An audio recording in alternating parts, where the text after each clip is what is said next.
Դպրոցներում բռնության դեպքերն ավելացել են, ահազանգեր կան նաև նախադպրոցական ուսումնական հաստատություններից։ Բռնության, բուլինգի և ահաբեկման դեպքերը բացառելու նպատակով ըստ կրթական գերատեսչության որոշակի քայլեր ձեռնարկում են։ Հատկապես կարևորում են դպրոցական հոգեբանների առկայությունը, ճանապարհ են փնտրում նրանց պակասը լրացնելու։ Կրթության փորձագետն ասում է, դպրոցներում հոգեբանի հաստիքները թափուր են մնում, որովհետև գործը գրավիչ չէ, շարժառիթ չկա։ Մասնագետների պակաս կա, խիստ պակաս կա։ Այդ մասնագիտությունը այդքան էլ գրավիչ չի, նախարարի 79 հրամանով, երբ որ մենք նայում ենք, մինչև 100 աշակերտ ունեցող հանրակրթական ուսումնական հաստատությունում հոգեբանը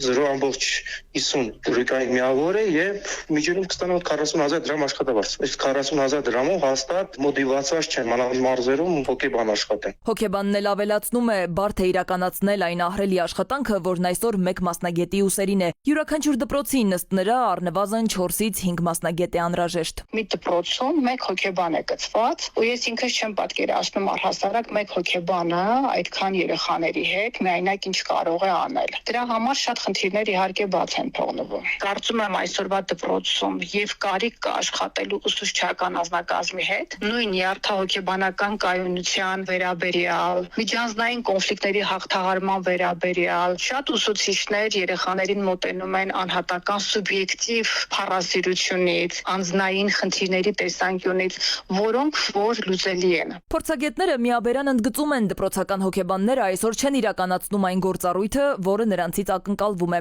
Բացի այդ, չկան մեխանիզմներ վերահսկելու եւ արձանագրելու նրանց աշխատանքի արդյունավետությունը։ Կան դպրոցներ, որտեղ դա ձևական բնույթ է կրում, հոգեբանները պարապորտի մեջ ոնց որ լինեն, ուղղակի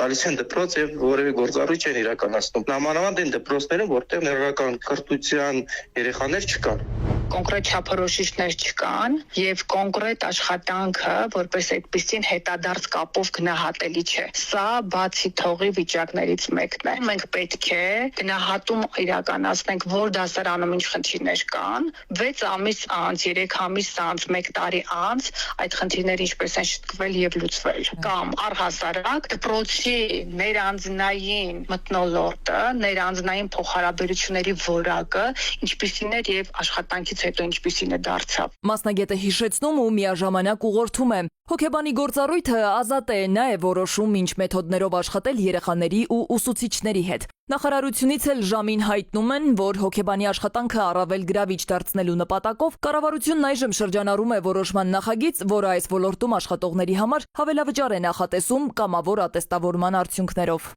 Սվետլանա Ավդիշյան, ժամը լրատվական։